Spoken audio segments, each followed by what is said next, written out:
Gente, então vamos lá. Nossa segunda live oficial aqui, né? E hoje o tema, particularmente para mim, é muito importante e é um tema muito importante para clínicos, laboratórios, né? Pessoal da coleta, pessoal que está dentro do laboratório. Então, quem acompanha o Instagram essa semana, a gente fez um post sobre as fases pré-analíticas, analíticas e pós-analíticas, né? Então, essas fases é para quem está dentro do laboratório e quem está fora do laboratório. Então, a fase pré-analítica é tudo aquilo que vai ver as amostras antes de chegar no laboratório, tá? Coleta, transporte e armazenamento das amostras. Então, nessa fase, a gente já tem que tomar certos cuidados para não ter algum laudo equivocado, algum laudo não fidedigno, né? Fase analítica já é com o pessoal dentro do laboratório. Então, é literalmente a análise desses materiais, né?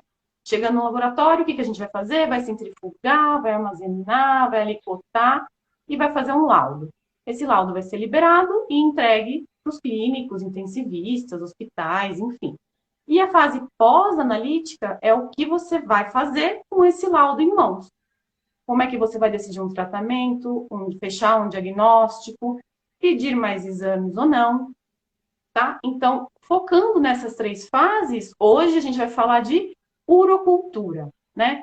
Cultura de amostras de urina.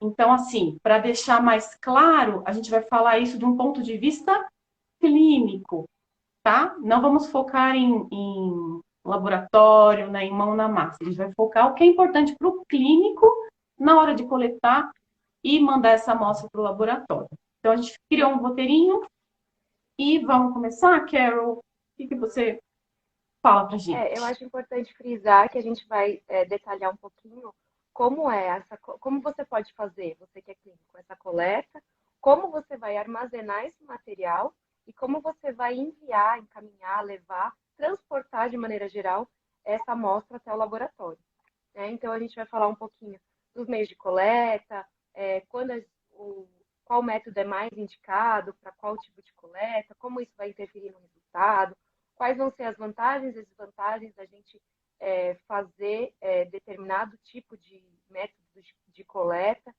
né? O que isso pode interferir também, o método, como ele pode interferir no nosso resultado, como que a fase pré-analítica, né, vai interferir no nosso resultado, quais são as formas mais indicadas para o armazenamento e para o transporte dessas amostras, e qual o tempo ideal para elas serem semeadas e para que os resultados sejam os mais fidedignos possíveis para o clínico na hora de pegar esse resultado. Eu vou começar então falando dos métodos de coleta, tá? A gente tem basicamente três métodos de coleta, não sei se todo mundo sabe. Se vocês tiverem dúvidas, podem ir mandando também para a gente, que aí no final da live a gente responde para todo mundo, tá? O máximo possível. Então, a gente tem a cistocentese, né, que para a cultura de urina, aí é o padrão ouro que a gente fala, né, que é uma urina que vai ser coletada diretamente da bexiga através de uma agulha e uma seringa. Então, a gente minimiza os riscos de contaminação dessa amostra para poder fazer a cultura desse material. A gente vai ter a sondagem uretral também, né, que uma sondinha vai através do canal da uretra até a bexiga e faz a coleta desse material, mas aí a gente também tem algumas particularidades importantes que devem ser levadas em conta na hora de fazer cultura por sondagem. E a gente tem a micção espontânea também, que é quando o animal vai fazer o seu xixi. A gente coloca um coletor universal estéreo, ou a gente tenta pegar de uma forma mais asséptica possível, mas para a cultura e antibiograma, né, para a urocultura, não é o método mais indicado, né? Quer complementar Perfeito. alguma coisa, Carol? Não, acho que você falou tudo.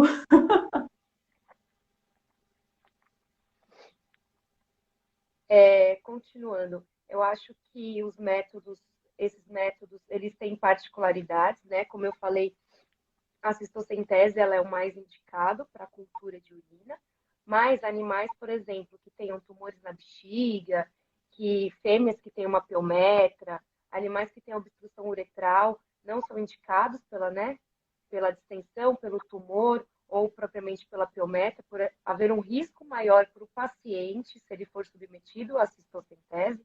Então, a gente tem de método de escolha a cisto, porém, eu não posso, o meu paciente ele tem uma particularidade que me inviabiliza. Então, o que eu vou fazer? Eu posso partir para a sondagem uretral? Eu também tenho que levar em conta alguns fatores, né? Esse animal, ele, quando a gente entra pelo canal da uretra, a gente pode levar alguma coisa ascendente para a bexiga, porque a microbiota do trato urinário inferior, ela tem bactérias, né? Tem agentes microbianos ali.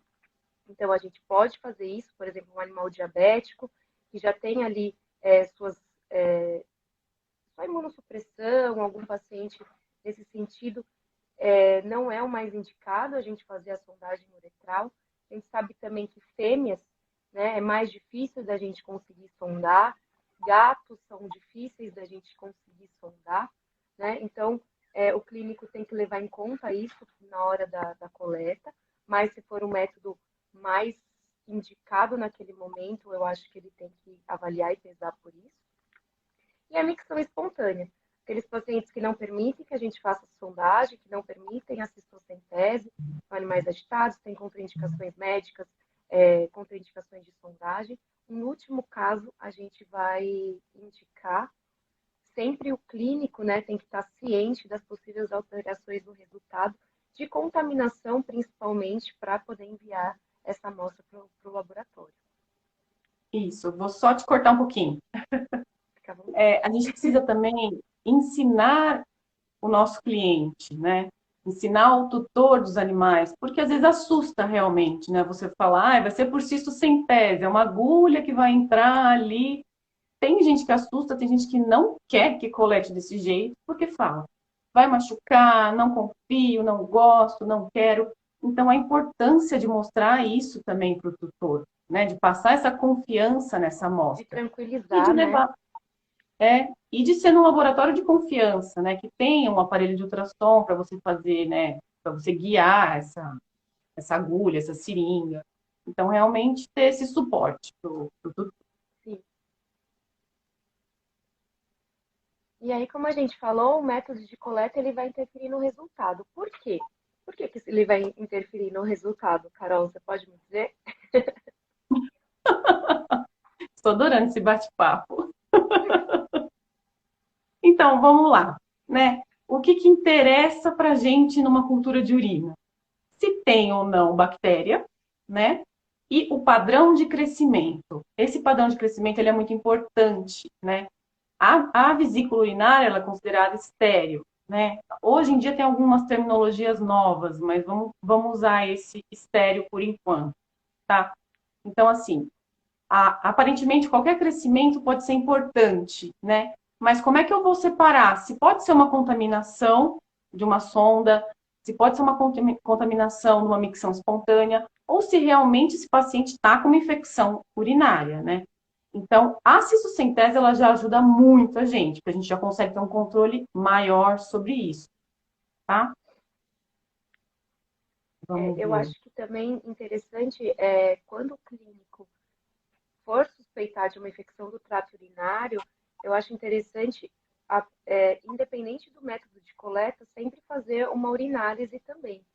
Comparar os resultados, eu acho que é essencial, porque de repente a gente vai ficar na dúvida de, será que foi uma contaminação de coleta? Será que não? Será que é?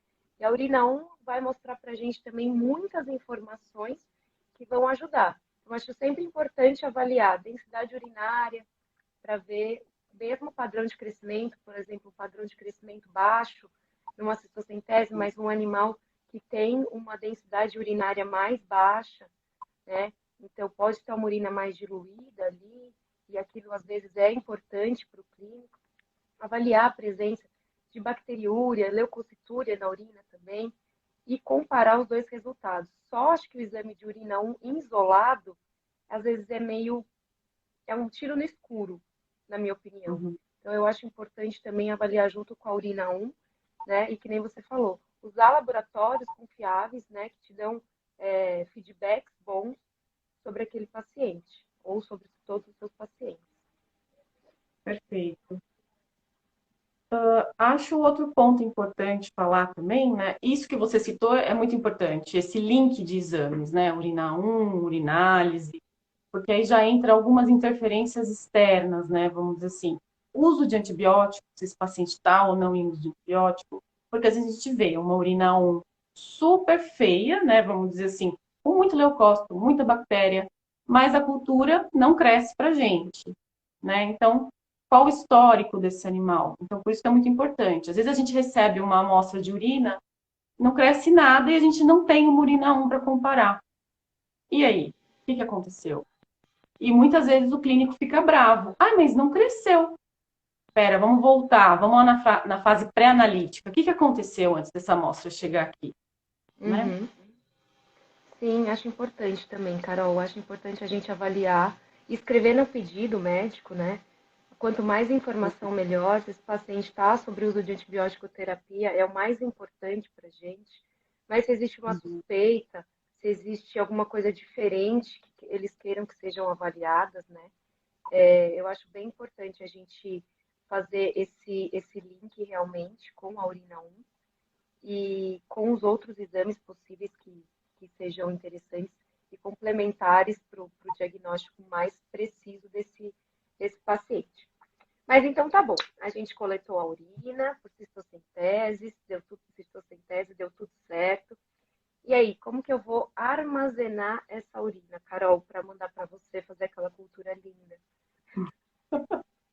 Temos algumas várias opções, né? Em primeiro lugar, eu sou de São Paulo, o meu laboratório de apoio é de São Paulo, é da mesma cidade. Essa amostra vai chegar no mesmo dia para a gente? É. Porque assim, quanto mais fresca essa amostra chegar para a gente no laboratório, melhor, né? Bactérias viáveis, mantendo uma temperatura ok. Então, vamos por exemplos, né? Tem um laboratório em São Paulo que eu uso como apoio e minha clínica é em São Paulo. O motoboy vai buscar e vai chegar no mesmo dia. Então, eu posso armazenar ela em temperatura de refrigeração. Nunca, em hipótese alguma, eu devo congelar essa amostra, porque vai ter bactéria inviável, né? Pode ocorrer a morte de bactéria, mudança de pH, enfim, muitas coisas. E, então, armazenar em geladeira. Quando o motoboy chegar, colocar numa maletinha própria para isso, né? Isolada, com gelo, tudo, gelox, e mandar para o laboratório. Perfeito. Agora Sim. vamos em. Tem mais alguma coisa para falar Eu desse? acho importante só falar que a amostra deve ser, se não for na própria seringa, o ideal é que seja armazenada num local estéreo, um coletor universal, ou aquele tubo de tampa branca, né, que não tem aditivo, não tem conservante, nem anticoagulante, nem nada disso, se a amostra for encaminhada no mesmo dia. Isso. A gente tem alguns tubos, né, de transporte. Tubo de tampa branca, qualquer tubo estéreo, né? Existem coletores universais estéreis, depende do fabricante, é sempre bom dar uma olhada, né? Mas de base eles falam, né, que as tampas vermelhas são tubos estéreis, mas mesmo assim é bom avaliar, porque não são todas as marcas. Já peguei algumas que não são. Sim. Tá. Então, esse ok. Vamos outro Mas e aí, exemplo agora. e se o meu laboratório fica em São Paulo e eu moro, sei lá, no Nordeste, Carol, como que eu posso mandar uma urina? Vamos lá, temos algumas opções também, tá? Agora a gente vai fazer uns merchants, né? Uns não pagos, mas Não posso. temos algumas marcas, né, de laminocultivo, né? É o nome genérico. O laminocultivo ele serve como transporte e meio de cultura, né? Então, Uribac e Urilab, tá? Os principais que a gente tem aí. Então, o que a gente faz com esse laminocultivo? Ele tem meios de cultura que vão manter essa amostra ali para a gente e eles já vão fazendo o crescimento bacteriano até chegar no laboratório, tá? Uhum. Então, o que eu tenho que fazer? Eu não posso mandar a urina mergulhada nesse tubo, né? Porque vai acontecer a lavagem desse tubo, então eu vou lavar tudo que está na parede do meio de cultura. Então, ele literalmente mergulhar, tirar, tampar e mandar para a gente em temperatura ambiente, tá? Outro método de outro estado, né, de outra cidade, é o tubo de ácido bórico, né? A gente está tendo algumas experiências aí com ele. E o tubo de ácido bórico, o próprio ácido bórico, ele é um meio de conservação da amostra. Então, como ele tem conservante, a gente não precisa usar refrigeração. Ele pode ser em temperatura ambiente também para chegar para a gente, tá? Sim. Esqueci alguma coisa? Não, acho que são esses. Eu acho que, eu não sei se todo mundo conhece, para a gente também é novidade, mas o tubo de ácido bórico, ele é um tubo amarelo, tá? De tampa amarela. Ele vem com um pozinho dentro, né? Que é o ácido bórico, que ele vai conservar a urina. Só que é Isso. importante diferenciar ele do tubo de tampa vermelha, que é de sangue, que tem gel separador de coágulo, tá? Não é esse. Ele está escrito, né, urina, no tubo de ácido bórico. E aí você coloca a urina lá dentro, ela não precisa ser refrigerada e ele mantém a viabilidade por até 48 horas, tá? Então, se for de outro estado, se for de outra cidade, é interessante, porque às vezes o laminocultivo nem todo mundo tem, nem todo mundo consegue comprar. E aí as pessoas também, às vezes, têm que comprar uma quantidade grande, a rotina de envio é pequena, acaba perdendo. Eu acho que é importante também lembrar, né, Carol, que nunca mandar em frasco vencido. A gente acha que, ai, tubo não vence, tubo não sei o quê. Gente, a gente não consegue garantir que não vai ter interferência no resultado. E depois fica muito chato, né, da gente falar para o tutor, olha, vem aqui coletar de novo, que deu um probleminha no laboratório, né? Teve um probleminha, foi um tubo vencido que a gente acabou utilizando. Então, eu acho que é interessante. Tem um pessoal falando do tubo, né, de ácido bórico, depois a gente mostra, não tenho nenhum aqui agora, mas depois, para quem quiser, a gente mostra. Tem sido bem legal. É uma adaptação da medicina humana, né, para veterinária, mas a gente tem visto que os resultados, eles estão bem fidedignos. É verdade. A gente está tendo uma experiência recente com eles também, mas Sim, ele é próprio para isso, né? Próprio para a urina. E acho sim. que vale a pena frisar também. Ficou na dúvida, gente? Liga para o laboratório, né? Usa o laboratório como um apoio realmente, né? Uhum. Não espera essa amostra chegar lá para eles falarem não dá para fazer. Então ficou na dúvida, não sabe, liga, né? Isso a gente recebe bastante, né? É um feedback bom. Carol, acho que eu vou falar um pouquinho então agora de como não mandar urina para o laboratório. Acho que também é uma dúvida frequente que a gente pega com bastante, ainda com bastante frequência, né, na rotina. Rita, não sei te dizer qual é o custo do tubo.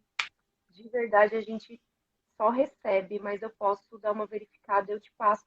Mas ele é da Vacuate, né? Então não sei dizer, mas a gente pode pesquisar e depois te passar. Se alguém souber Eu também. acredito que não seja um custo muito alto, não. Ele é um tubo de plástico, né? Ele é bem resistente Uhum. e eu acredito que não seja muito caro, não. Mas depois a gente vê e te passa. Agora a gente recebe, muitas vezes a gente recebe urina em frasco não estéril, em coletor universal. A gente recebe urina em tubos reaproveitados, né, de papinha de nenê. A pessoa fala, eu passei um alquinho. Gente, pelo amor de Deus, ninguém vai no laboratório humano e leva, né? É só ter bom senso. Tubo de tampa vermelha, não que tem o gel separador, mas aquele que vem escrito bem pequenininho, ativador de coágulo. A gente às vezes não recusa a amostra, apesar de ser indicativo, mas a gente não tem conhecimento de até que ponto isso pode interferir no crescimento de bactéria, então a gente não recomenda.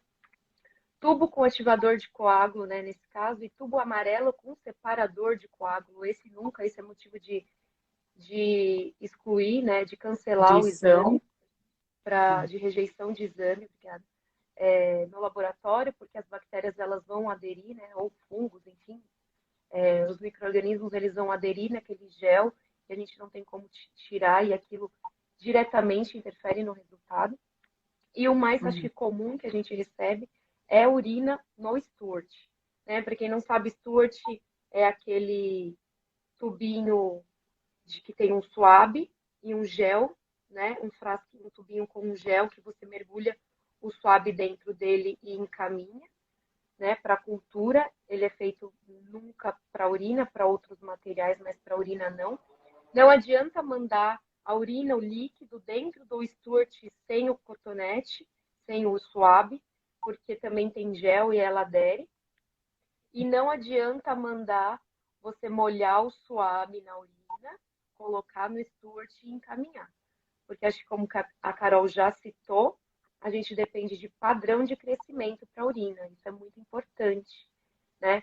E o padrão de crescimento, ele é feito através da semeadura com alça, né, descartável calibrada, né? A gente usa Exatamente. 10 microlitros e a gente vai liberar um padrão de crescimento a partir disso. Então, vai no laudo, né, o padrão de crescimento daquela urina. Vão ser 1.000 unidades formadoras de colônia por ml, 10.000, 100.000, 1.000.000. Isso para o clínico é importante, tá? Então, desse jeito nunca vai ser aceito pelo laboratório, é um motivo de rejeição também, né? E eu acho que é importante o clínico saber que a melhor forma de ser enviado são em frascos estéreis. Em seringa, fica naquela, porque a seringa sempre vaza, por mais que você coloque esparadrapo, feche direitinho, a não ser que seja uma coisa rápida na região, pontual e tudo mais. Mas geralmente os laboratórios também, para a região, eles fornecem, né, um tubo específico para coleta, então às vezes você não precisa nem gastar com isso, e pode mandar de um jeito certo para o laboratório. Então, geralmente para a região é fornecido, né, tubo de tampa branca. Isso a gente ou os outros laboratórios que a gente conhece, a gente não consegue enviar esse de transportes mais distantes, né? O laminocultivo ou o ácido bórico ainda não. Mas são coisas também que não são tão difíceis de encontrar aí no mercado para serem vendidos. Exato. Eu só vou dar uma cortadinha aqui. Em pouquíssimos casos a gente já aceitou o swab com amostra de urina, né? Mas assim, casos excepcionais. Por exemplo, o laboratório era de outro estado, o paciente estava mal, eles mandaram, não sabiam como era para mandar e falaram para não perder essa amostra porque o paciente está mal, vocês podem Uhum. fazer? Aí, nesse caso, a gente fez. Mas a gente já orientou a adquirir os tubos, né? Orientou sobre o padrão de crescimento. Então, assim, a gente sabe que a gente lida com vidas, né? Acho interessante frisar isso. Então, cada caso é um caso. Acho que tudo é Sim, conversável, né? sim, Mas, assim, realmente, uma urina em suave é um padrão de rejeição. sim. Carol, acho que tudo é bom senso, né? É bom senso do laboratório, é bom senso do clínico, lógico, existem as suas particularidades, né? Existem casos excepcionais, mas é sempre Uhum. importante a gente ligar, avisar, conversar, indicar, que nem você falou. Liga para o laboratório, se informe, veja qual o melhor método que aquele laboratório trabalha, o que ele vai te indicar, o quanto ele pode te ajudar. A gente sempre tenta ajudar o máximo que a gente pode. A gente até se acha meio chato, porque a gente liga mesmo, a gente fala, a gente tenta o melhor possível para cada paciente, para a gente poder dar o melhor resultado, né? São vidas, como você falou, e a gente depende disso para dar o melhor possível para aquela vida que está esperando por aquilo. Exatamente. Ficou faltando falar de algum tubo? Acho que não, né? Eu acho que não, Carol. Eu Não. acho que o tempo da semeadura, a gente podia falar também, né? Quanto mais rápido possível, melhor, né? Que essa amostra ela entre no laboratório para ser semeada e incubada, né? Quanto mais rápido, mais fidedigno o resultado. A gente sempre fala urina do mesmo dia, então eu coletei de manhã, eu mantenho na geladeira e eu envio o mais rápido possível, mas ainda no mesmo dia, tá? O que pode fugir disso são aquelas amostras onde o clínico ele manda para a urina 1, ele espera um resultado e depois ele vai acrescentar a cultura. se houver necessidade, né? A gente pega muita requisição com cultura e antibiograma, urocultura, se for necessário.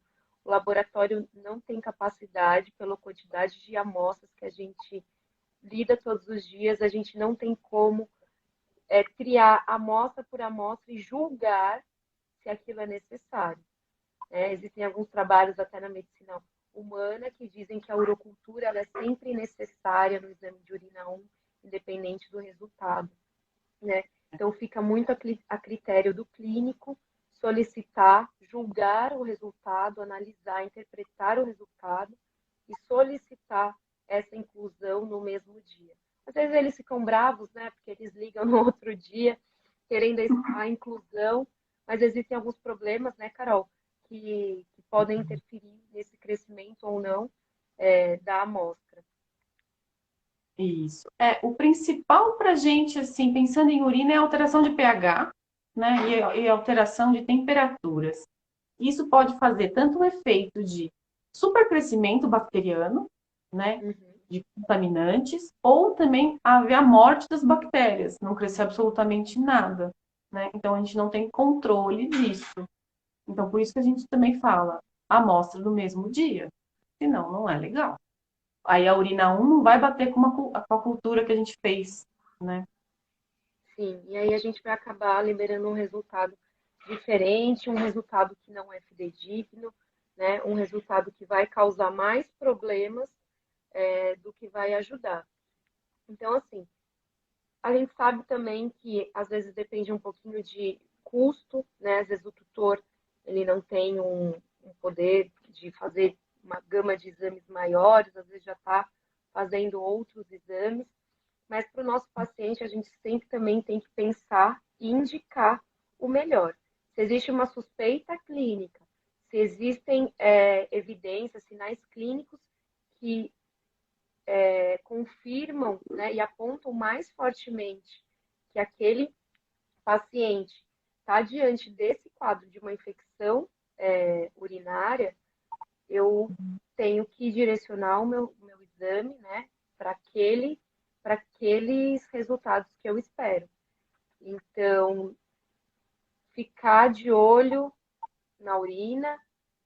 Se você não for pedir a cultura logo de cara, ficar bem atento no resultado e ligar o quanto antes para o laboratório poder semear essa amostra.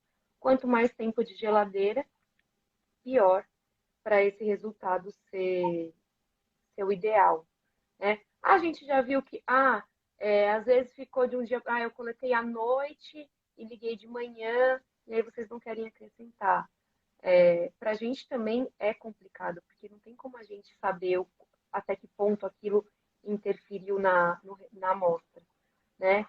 A gente já fez urinas que de um dia para o outro, que o clínico quis, insistiu para serem feitas, a gente já fez, já teve resultados fidedignos, mas a gente já fez também urina que tinha um monte de bactéria na urina 1 e não cresceu nada na cultura. E aí depois as pessoas ficam bravas com a gente, achando que a gente não conseguiu realizar o exame. Mas também tem que ser levado em conta as fases pré-analíticas para o meu resultado ser o melhor possível. Exato. A gente não colocou no roteiro, mas eu acho legal citar também, porque os laboratórios recebem amostras de outros laboratórios também, né? Sim. Não só a amostra clínica, mas, por exemplo, um isolado bacteriano, né? Cresceu isso no laboratório, eles ou reisolam e mandam para a gente, né? Ou eles mandam a placa já também, né? Bonitinho. Então, acho Sim. legal citar isso também. Se você trabalha num laboratório, cresceu uma bactéria e você quer encaminhar para outro laboratório identificar, né? Como é que você faz isso, né?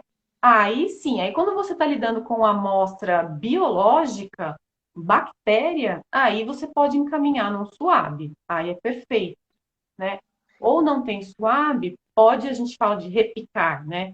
Pegar da Uhum. plaquinha, passar em outra placa e encaminhar a placa para a gente. Isso aí também é super possível, né? Sim. Eu acho só interessante frisar que em BHI, não sei se todo mundo aqui é familiarizado com o laboratório, tá? Mas o BHI é um caldo de enriquecimento de bactéria. Então, algumas amostras são semeadas naquele caldo e elas vão enriquecer, dependendo da quantidade de bactéria que tenham ali, a gente consegue viabilizar a amostra de uma forma melhor. Mas para a urina não serve, tá, pessoal? A gente perde padrão de crescimento. No laboratório a gente também não faz, né, a semeadura em BHI, né, porque a gente perde o padrão de crescimento. Isso, cara, o caldo BHI. A gente perde o padrão de crescimento e a gente pode acabar enriquecendo bactérias, dependendo do meio de coleta, do método de coleta, a gente pode enriquecer bactérias que são contaminantes, tá? Então tem que tomar um pouquinho de cuidado com o BHI, a gente pode até falar depois mais pra frente em outras lives melhor sobre ele. Ele é importante, mas também tem que tomar um pouquinho de cuidado e ter um pouquinho de responsabilidade na hora de usar e de replicar. Então, se você tem uma colônia isolada e quer mandar para fazer identificação e para outra sensibilidade, o antibiograma, você pode mandar no swab, pode mandar na placa, né? Só condiciona direitinho e a gente processa. Acho que tem uma pergunta aqui, Carol, vou ler para você, tá? Meninas, a Camila. Oi, Camila, tudo bem? Meninas, um animal que se encontra em tratamento com antibiótico, qual seria a orientação do laboratório?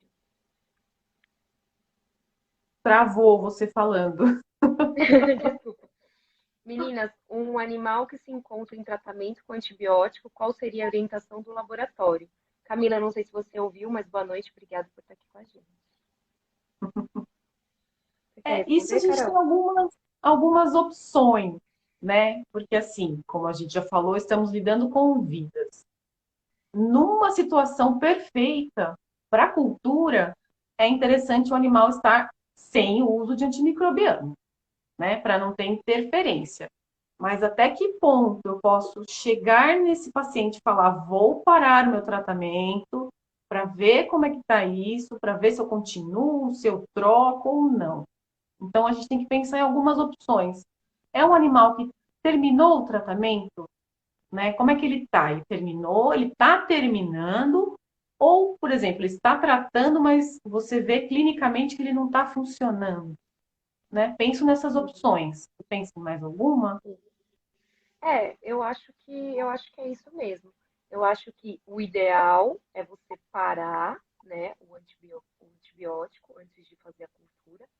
Mas talvez se você está fazendo só o monitoramento do tratamento, se você quer testar, de repente aquele animal ainda está com sintoma clínico, e você não sabe se aquele antibiótico é resistente, às vezes a gente usa de forma empírica, né, um antibiótico antes de fazer a cultura, se for uma prima infecção, por exemplo, a gente usa um antibiótico, uma amoxicilina, por exemplo, com clavulanato, para uma cistite não complicada, uma cistite simples.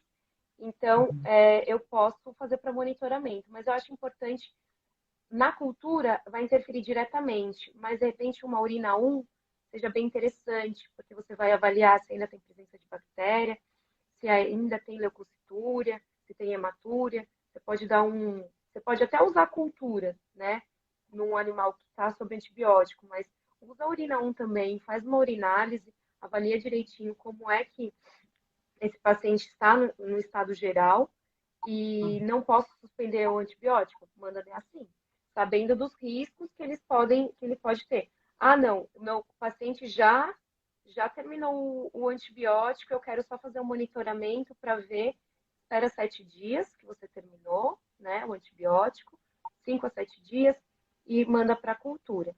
Mas, se possível, fazer uma urinálise também, tá? A gente sempre pede para culturas em geral, né? 5 a 7 dias sem uso de antibiótico, uso de antifúngico de 15 a 30 dias, tá? Eu acho que é interessante também, Carol, falar que, sobre a cultura fúngica, né? Às vezes você tem uma suspeita de por exemplo, uma cândida nessa urina, né? Uma levedura, e você vai mandar para cultivo. Você vai mandar da mesma maneira, tá? Não vai ter padrão de crescimento, né? Porque na cultura fúngica a gente não libera isso, não existe nenhuma padronização para isso. Então, você pode mandar e vai ser processada da mesma maneira, só que vão ser usados meios de cultura diferentes e o tempo de incubação é maior. Acho que tenho mais uma pergunta. Carol, se eu leio, pode ser? Pode ser. Peraí, que eu sou meia. Ai, não tô conseguindo olhar a pergunta da Dayana. Você tá conseguindo? Aqui está mais fácil para mim, vou ler então. Tá. Essa questão da medicação, apenas o antibiótico pode alterar ou tem outros? Exemplo, anti-inflamatório, que podem afetar o resultado? Uma pergunta interessante. Interessante, Dai, obrigada. Diretamente na cultura, cultura de bactérias, tá? Ou cultura fúngica, é o antimicrobiano, tá? O antibiótico ou o antifúngico. O anti-inflamatório não vai interferir na cultura, no crescimento direto da bactéria, tá? Carol, quer Eu ia acrescentar com... alguma coisa? Não, sobre a pergunta dela, não. Mas eu queria falar uma coisa que também a gente não colocou aqui, que é a cultura anaero de urina, né? A Sim, gente não citou, porque aí é uma exceção, realmente, né? Porque o anaero a gente encaminha o tioglicolar, né? O famoso Hemobac, Hemopruv. E aí sim, a gente coloca a urina dentro desse meio de transporte, mantém temperatura ambiente e encaminha para o laboratório. Aí, essa é uma amostra que não vai ter padrão de crescimento. O que a gente recomenda? Encaminhe uma amostra de urina em algum tubo, né, algum tubo coletor, para a gente conseguir ter esse padrão, uhum, ou em algum Uribac, Urilab, né? sim. É, assim, não é tão comum da gente, né, processar amostras anaeróbicas, né, Uhum. mas para esse cultivo é interessante saber que existem frascos específicos. É muito interessante você solicitar para o laboratório antes de você encaminhar a amostra, porque às vezes as pessoas acham que são feitas do mesmo frasco que a cultura para bactérias aeróbicas, né, a cultura e antibiograma que a gente fala, e não Uhum. é. O tubo ele é específico, ou se ele for colhido, né, no laboratório, aí sim a gente consegue processar da mesma maneira, se for ali, pontual, no mesmo local onde você está com o seu paciente, você tem um laboratório no mesmo local, mas se não, o ideal é que seja encaminhado, ai, vou espirrar. Que seja encaminhada no frasco específico para não perder. E daí, só te respondendo, você complementou abaixo, perguntando nos exames de urina em geral, tá? O anti-inflamatório não vai interferir no resultado de urinálise até onde eu sei.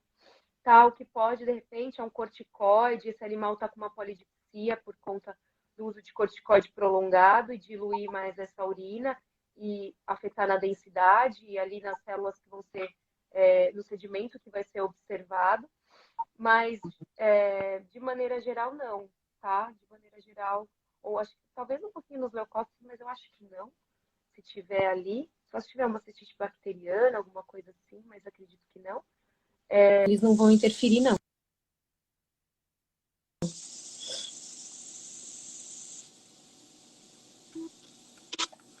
Carol, tá me ouvindo? Mais alguma coisa? Vamos ver. Ninguém tem perguntas?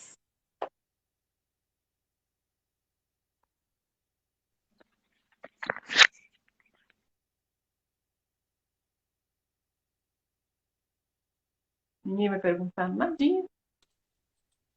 Alguém tem mais alguma pergunta pra gente? Fiquem à vontade. Carol quer complementar alguma coisa? Tô pensando aqui, mas acho que eu falei tudo.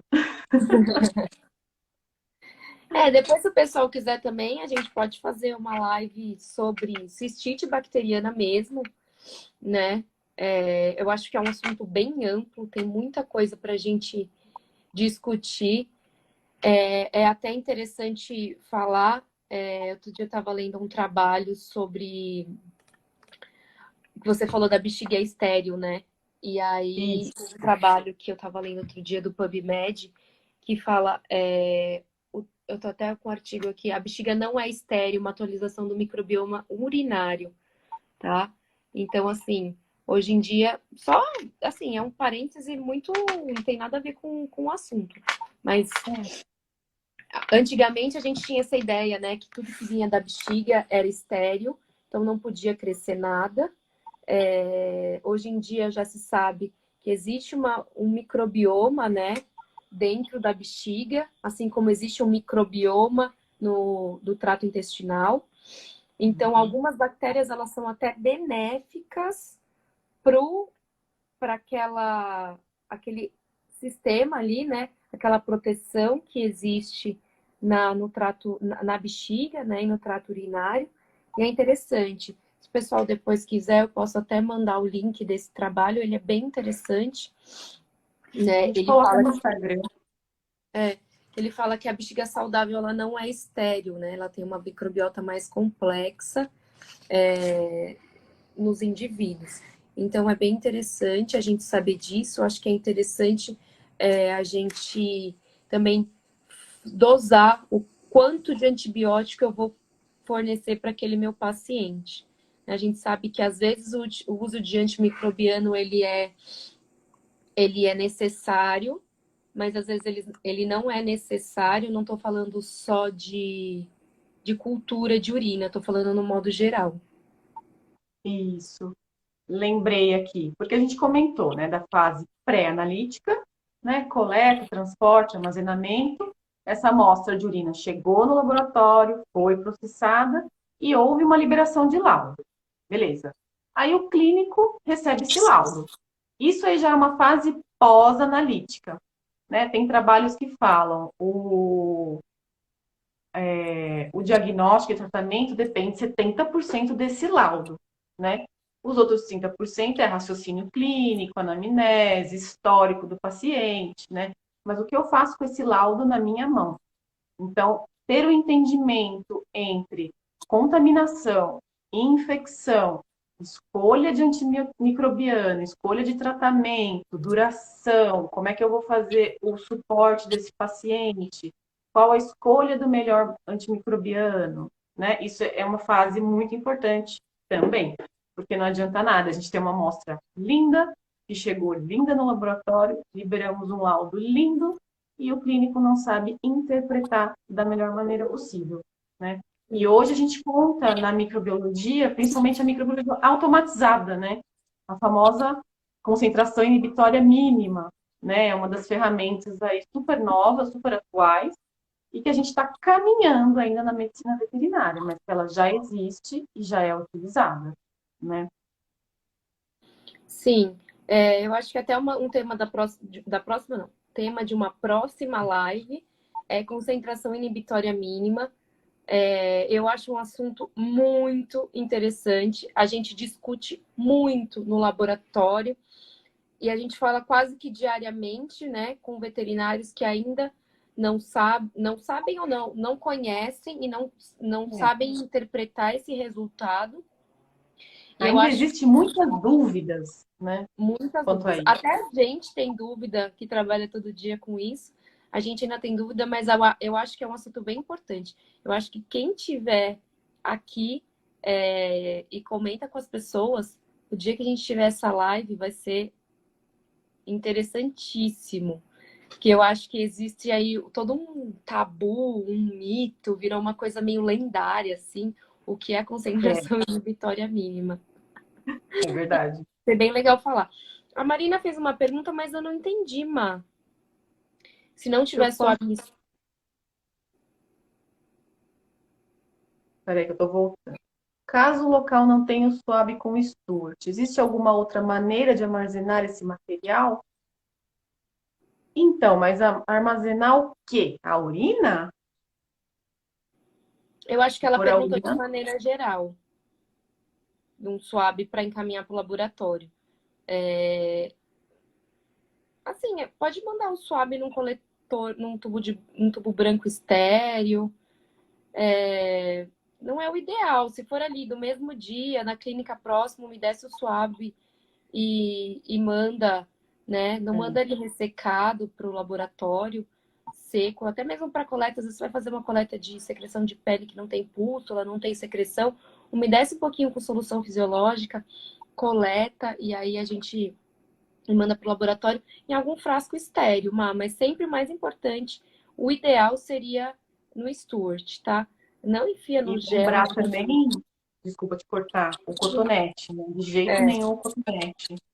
Porque a gente, gente fez um post essa semana, né, sobre o uso de cotonete para encaminhar a amostra. E o cotonete, por si só, ele existe, né, ele tem antisséptico nesse algodão. Então, para a gente da microbiologia, já é inviável, tá? sim. Não vale a pena. Eu acho que qualquer haste flexível, não necessariamente só o cotonete, né? Acho que qualquer haste flexível dessas marcas cotonete, elas É. têm antimicrobiano ou antisséptico que interferem diretamente na cultura. Mas, Marina, quanto à sua pergunta, o melhor seria o Stuart. Eu não tenho da melhor maneira asséptica possível, que esse material não resseque. Então, até você pode pingar um pouquinho, umas gotinhas de solução fisiológica num tampo de tampa branca estéreo e encaminhar para o laboratório, mas não é o ideal. E mesmo assim, a solução estéreo não é o super ideal, porque às vezes também umedece demais e acaba tendo morte bacteriana ou fúngica, enfim. Também não é adequado, né? É. Então, mais alguma pergunta? Estamos acabando já, o nosso tempo está ficando um pouquinho apertado. A Eu gente, acho que a gente conseguiu falar sobre tudo, né? Fase eu acho que a gente pré-analítica, analítica e pós.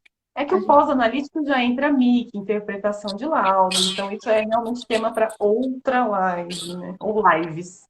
Nossa, eu acho que 1 hora para essa é pouco. Acho que a gente vai ter que fazer no Zoom, Carol,